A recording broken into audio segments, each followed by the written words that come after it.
네, 시장의 연말 랠리는 여전한 듯합니다. 전일 코스피 지수가 외국인과 개인의 순매수세에 힘입어서 다시 달려줬고요. 코스닥 시장도 분위기가 또 반도체 중소형주들을 중심으로 좋았습니다. 모멘텀이 뚜렷하고 확실했었던 종목들 어떤 것들이 있었는지 전일 시장을 두 분과 빠르게 정리해 보겠습니다. 이베스트 투자증권 이비즈 영업팀의 염승환 차장 그리고 펠리즈 투자리서치 김민수 대표 나와 계십니다. 안녕하세요. 네, 전일 이제 좀 눈에 띄었던 종목들을 보니까 12월 이제 코스피 200 정기 변경 대상 종목들이 또 많이 언급이 됐습니다. 어떤 종목들이 이제 편입이 됐는지 먼저 함께 보시죠. 대웅, 신풍제약, 남선알미늄, 지누스, 삼양식품, 키움증권, CS윈드, 하나시스템, 그리고 두산퓨얼셀과 빅히트를 꼽을 수가 있습니다. 전일 이제 이 중에서 주가 상승세를 그린 종목들이 또 눈에 띄기도 했는데 차장님, 수급 이벤트로 좀 특징 있게 볼 만한 종목이 뭐 10개 내에서 좀 있을까요?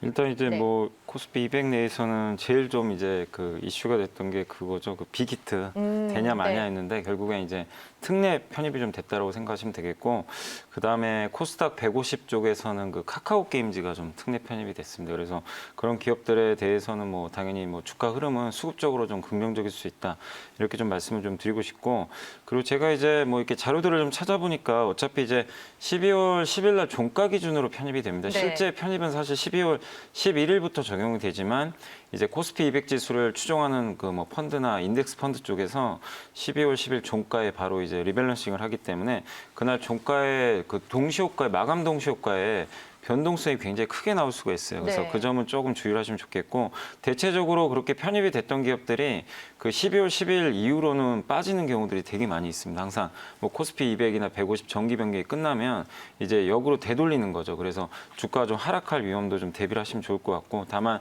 12월 10일까지는 크게 뭐 밀릴 이유도 없고 기관들이 미리 또 선편입하는 경우가 많으니까 긍정적인 좀 주가 흐름 기대하시면 좋을 것 같고요. 저는 한 3종목 정도 좀 골라봤는데, 일단 이제 거래량 대비 해가지고 매수가 이제 어쨌든 이제 시가총액 비중으로 해가지고 어느 정도 이제 매수들이 좀 들어올 텐데, 그걸 계산을 해봤더니 일단 삼양식품 같은 경우는 거래량 대비해서 매수 예상 강도가 한 7배 정도 될 것 같습니다. 그러니까 지금 나오는 거래량에 한 7배 정도가 더 들어온다는 얘기죠. 그래서 네. 상당히 좀 파급 효과가 좀 있을 것 같고, 그리고 뭐 삼양식품 아시겠지만 지금 워낙 좀 최근에 라면 관련주들이 힘들이 없어요. 그러니까 농심도 그렇고, 그래서 좀 가격 매력도 있기 때문에 좀 좋아 보이고, 두 번째는 하나시스템인데 이제 방산 관련 기업이죠.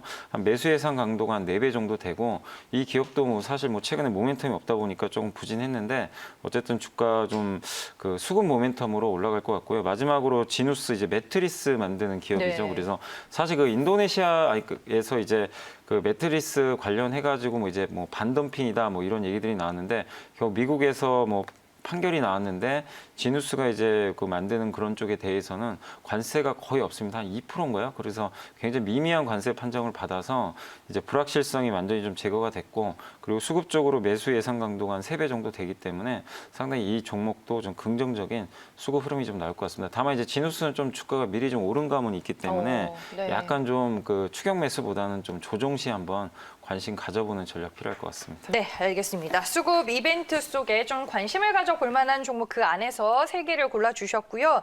김민수 대표님은 코스피 200 12월 정기 변경 종목 중에서 이제 좀 눈에 띄는 종목이 있었나요? 네, 어제 네. 또 나왔던 얘기를 종합해 보면 아까 차장님께서 얘기하셨듯이 네. 뭐 매수 강도, 거래량 대비 매수 강도, 뭐 지분율 대비 매수 강도 이런 얘기 상당히 많이 나오면서 주목할 종목들 얘기가 나오는 것 같은데, 그래도 불구하고 그럼에도 불구하고 일단 코스피 200 편입 이후의 흐름 이유까지도 한번 생각해 보게 되면 계속 좋을 애들요. 예, 그런 쪽으로 일단 단기적으로는 네. 편입된 남선알미늄이 일단 최고겠죠. 예, 시총도 작고 거래량이 집중되게 되면 훨씬 더 탄력을 받을 수 있겠다라고 보여지고 있는데 왠지 찜찜하죠.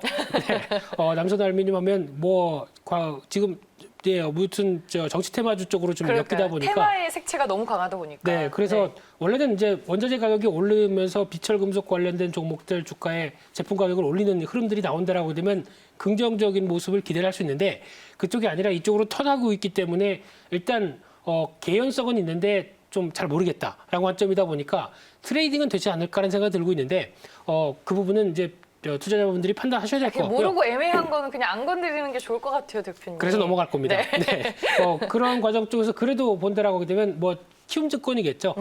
물론 네. 어떤 강도는 떨어질 수 있어도 여전히 시장에 이틀 전에도 사상 최대 거래 대금을 기록했다라고 맞아요. 되면 증권주에 대한 관심은 계속 높아지는데 하지만 4분기 실적은 생각보다 좀 비용들을 많이 떨 것 같습니다. 그래서 좋은 실적을 좀 반감시킬 수도 있다는 점은 염두를 하시면서 그래도 시장 분위기에 떨어지지 않는 종목이다라고 봐야 될 것 같고요.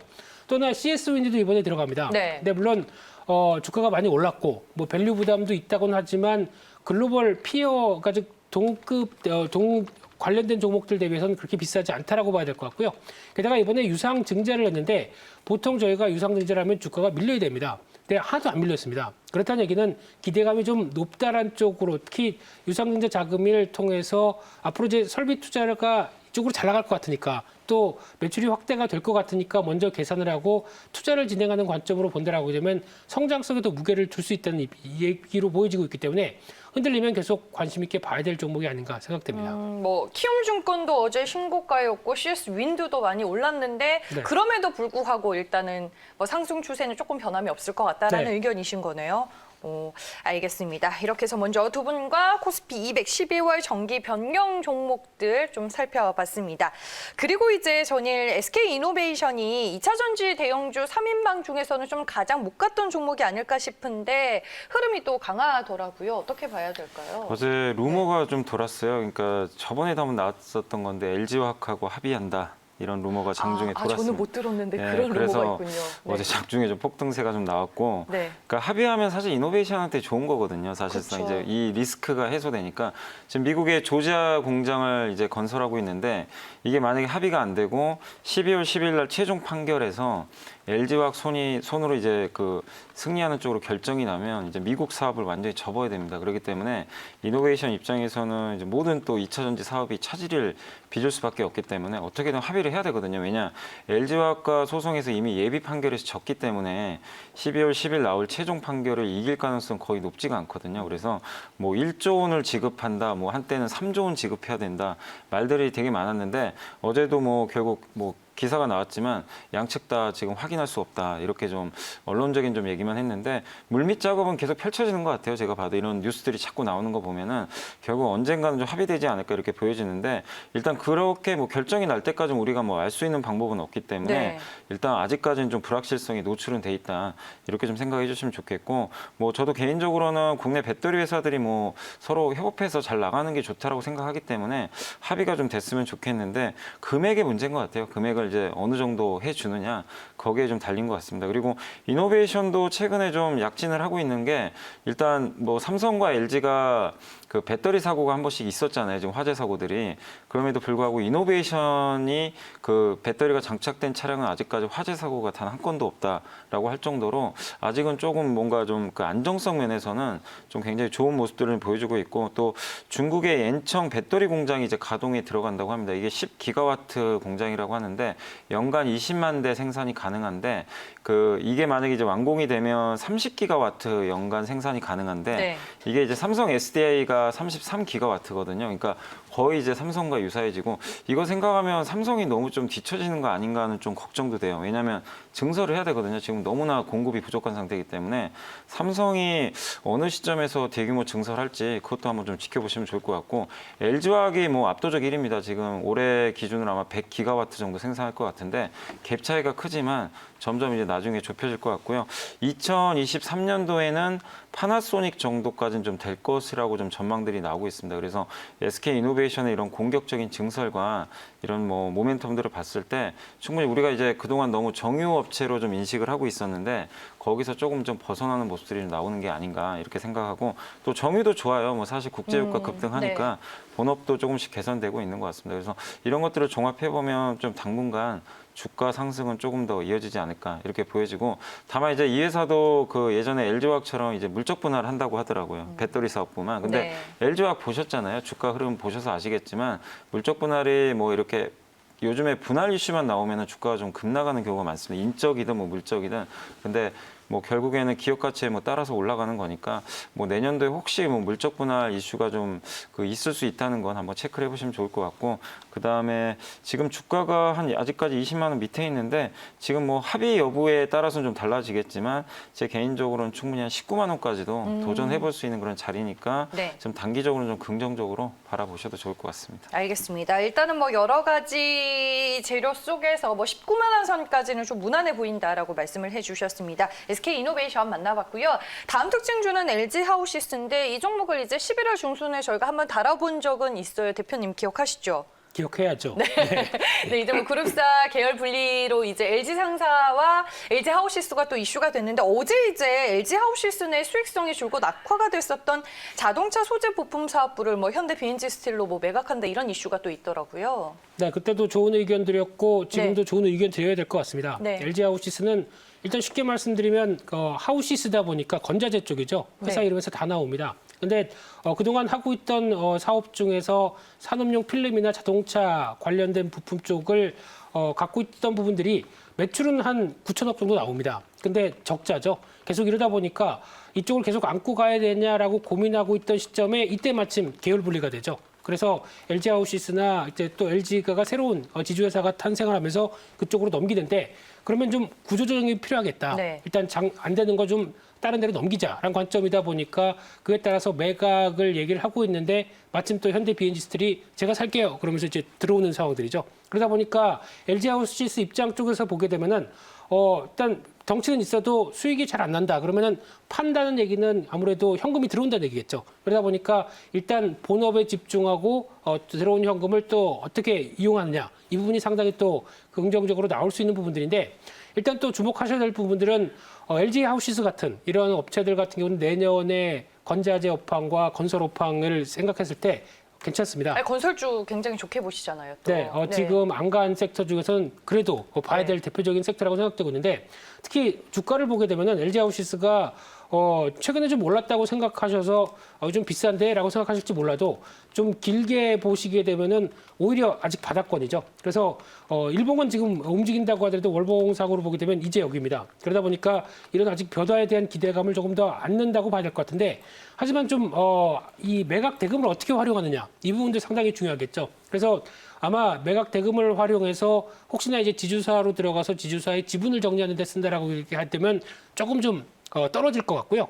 오히려 뭐 지분 관련된 얘기를 또 지켜봐야 되니까 좀 아쉬울 수 있겠다. 개인적으로는 그렇게 느껴지고 있는데 오히려 어떤 본업과 관련된 쪽에 설비 투자나 이런 쪽으로 좀 더 진행을 하는 부분이 나온다라고 하게 되면 다시 좀 봐야 되지 않을까 생각되고 있는데 또 하나 눈여겨볼 수 있는 게 현대 비엔지 스틸이죠. 이쪽 같은 경우도 지금 최근에 주가 흐름들도 꾸준히 올라오고 있는 상황들인데 그럼에도 불구하고 지금 현대 비엔지 스틸은 스테인리스 강판을 강점을 갖고 있죠. 이게 가져가는 입장에서는 어떤 거예요? 현대 비엔지 스틸 입장에서는? 일단 적자 사업을 가져간다는 부담은 있다고 하더라도 네. 그래도 지금 이제 친환경 관련된 쪽에 대표적으로 스테인리스 가볍고 또 강도가 높다라고 하게 되면 기대감이 높은 상황 쪽에서 뒤에 든든한 큰 형님이 계시죠. 예, 현대차 쪽입니다. 현대쪽으로. 네, 네. 그쪽으로 이 사업과 같이 이어진다라고 하게 되면 상당 부분 앞으로에 대한 기대감은 높을 수 있겠다라고 바라보고 있는데 어제 보다 보니까 이쪽도 관심이 들지만 어제 주가가 움직이는 쪽에서 코리아 오토글라스라는 종목이 하나 있습니다. 네. 이 종목 같은 경우 일단 오늘이 거래 마지막 날입니다. 근데 일단 주가는 최근에 좀 올랐다고 하더라도 거래 마지막인데 12월 18일 날 거래가 재개되는데 KCC 글라스라고 하는 KCC 그룹에서 또 분할되는 회사랑 합병됩니다. 그렇게 되면은 마찬가지로 자동차 어떤 유리 쪽에 강자로 변신하고 있고요. 코리아 오토글라스도 벌써 실적들 상당히 좋고 배당도 괜찮은데 이런 부분 같이 이어져서 나오게 되면은 그 다음은 훨씬 더 좋은 회사가 될 가능성이 높기 때문에 저는 차라리 이쪽도 합병 이슈가 요즘 많다 보니까 네. 한번 주목해야 될 회사라고 생각됩니다. 네, 알겠습니다. LG 하우시스로 시작을 해서 저희가 많이 파색을 해봤습니다. 관련된 이제 업계 전체적인 이슈까지 김민수 대표님이 또 정리를 해주셨습니다. 전일 이제 국내 코로나19 확진자 수가 500명을 넘어서면서 시장에서는 코로나19 수혜주들이 또 많이 움직였는데 그 중에 하나가 포장지 관련 섹터가 아닐까 싶습니다. 코로나 이슈에 여전히 좀 강한 영향력을 발휘하고 있나요, 차장님? 네, 사실 네. 이제 그 8월 달에 이어서 지금 이제 3차 팬데믹이 온 것 같은데 네.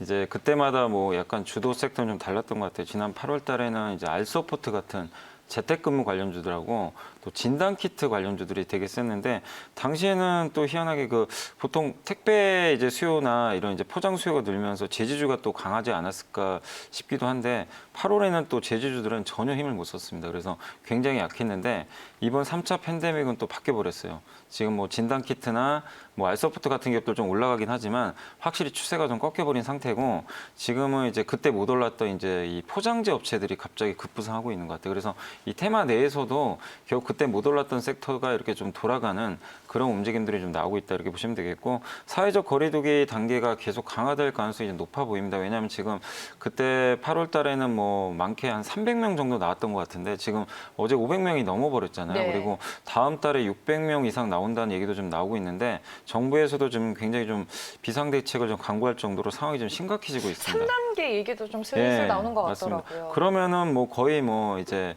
이 배달이나 택배 밖에는 좀 할 수 없는 상황으로 갈 수밖에 없고 그러면 포장지 수요는 더욱더 급증을 하게 되겠죠. 그리고 또 골판지 원지 만드는 그 기업이 예전에 한번 또 화재 사고 발생해가지고 또 수급적으로 좀 문제가 생기니까 굉장히 지금 그 제조업종 입장에서는 굉장히 좋은 상황이 좀 펼쳐졌다 이렇게 좀 보시면 좀 좋을 것 같아요. 근데 결국 이것도 뭐 지금 단기적으로는 저는 뭐 좋다라고 좀 생각은 하지만 결국 끝은 있습니다. 언젠간 백신은 나오게 될 거고 뭐 3차 팬데믹도 겨울에 얼마나 기승을 부릴지 모르겠지만 우리가 1, 2차 때도 또 경험을 했던 것처럼 항상 이제 사람들이 또 조심하고 대비하면 또 언젠가는 확진자 수는 좀 줄어들기 때문에 절대적으로 이걸 가지고 뭐 이제 장기 투자를 해가지고 엄청난 수익을 내겠다 이거보다도 하나의 그냥 테마로 저는 생각하셨으면 그렇죠. 좋을 것 같아요. 그러니까 네. 8월과 다른 점은 이제 백신 출시가 임박했다는 점이에요. 그러니까 그렇기 때문에 그런 좀 약간의 리스크를 염두에 두시면서 제조업종에 대해서 좀 투자를 하시면 좋을 것 같고 그다음에 전 어제 뭐 페이퍼 코리아나 일부 이제 그런 기업들이 올라갔지만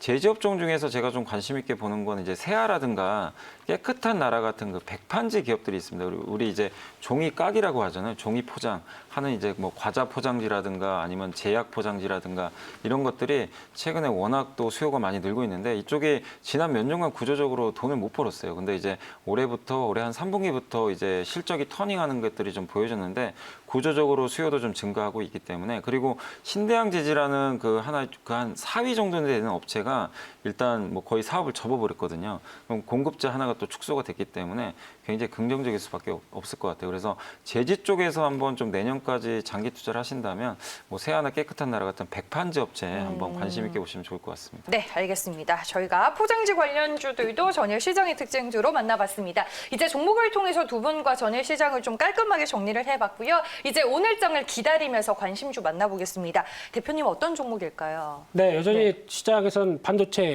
관련된 관심이 많죠. 맞아요. 그래서 특히 네. 이제 삼성전자의 움직임이 죄송합니다. 목이 막힙니다. 목이 왜 이래요? 네, 반도체 얘기를 하는데 목이 다 막힙니다. 네.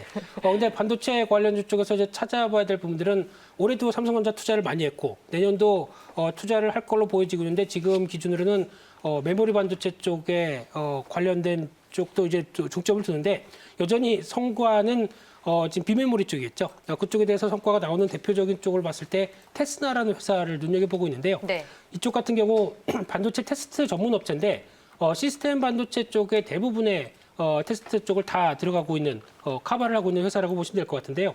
그쪽에서 삼성전자, SK하이닉스가 주요 고객이라는 입장 쪽에서 일단 성장성에 대한 기대감이 상당히 크죠. 그런 쪽으로 봤을 때 지금 현재는 아직 뭐 웨이퍼 쪽이 85%대 그리고 패키지가 나머지를 차지하고 있는데 이런 구조를 봤었을 때에 대한 변화도 역시 기대감이 높은 흐름들 쪽에서 최근에 실적이 괜찮게 나오는 가장 대표적인 쪽은 이미지 반도체 CIS 쪽에 대해서 테스트 쪽이 오히려 어떤 고객사 쪽에서 어떤 수주가 강화되다 보니까 그런 쪽에 대한 변화가 나오고 있는데 좀 더 주목해서 봐야 될 부분들은 올해 영업이익이 한 340억 나왔는데 작년 대비해서 42% 증가했습니다. 그만큼 자신감이 있다는 얘기인데 내년은 그럼 어떻게 될까 봤더니 내년은 거의 620억, 거의 뭐 80% 이상 증가할 걸로 예상을 하고 있습니다. 그만큼 어떤 비메모리 쪽에 그리고 시스템 쪽에 대한 육성 기대감이 상당히 큰 부분들이 거의 실적에 나오는 대표적인 회사라고 봐야 될 것 같고요. 그러다 보니까 주가가 일단은 많이 올랐습니다. 많이 올랐는데 특히 이제 지난번에 어떤 여름 때 전까지는 주가가 탄력을 받으면서 움직였던 부분들이 있는데 그 이후에 약간 좀 지지부진했죠. 하지만 내년에 대한 성장까지 확인이 된다라고 하게 되면 주가가 신고가가 나오면서 한 번 더 레벨업을 시도를 할 가능성이 높다는 관점 쪽에서 일단 지금은 직전 고점 때는 넘어가는 걸로 보고 한 5만 5천 원대 목표가를 잡아볼 수 있을 것 같고요. 네. 손절가는 4만 1천 원대로 단기 박스권을 하단부 이탈하는 가격대를 손절가로 말씀드리겠습니다. 네, 알겠습니다. 오늘 김민수 대표님의 관심주 테스나까지 저희가 만나봤습니다. 다음 주 월요일부터 이제 개편이 되잖아요. 알고 계시죠, 두 분? 네, 알고 있습니다. 네, 혹시 코너명 이름은 들으셨나요? 들었는데 그거 못- 기억이 안 납니다. 들으셨어요, 김민수 대표님? 못 들었습니다. 저희가 죄송합니다. 살짝 스포를 해드리면 여의도에서 왔습니다가 되는데 다음 주 월요일부터는 이제 조금 더 많아진 인원수로 시장 이슈들을 좀 재밌게 허심탄회하게 좀 얘기를 해볼까 하는데 저희 개편과 함께 두 분 잘 부탁드리겠습니다. 네. 영광입니다. 네. 감사합니다. 알겠습니다. 그러면 다음 주에 또 뵙도록 할게요. 지금까지 염승환 차장님 그리고 김민수 대표님 함께했습니다. 고맙습니다.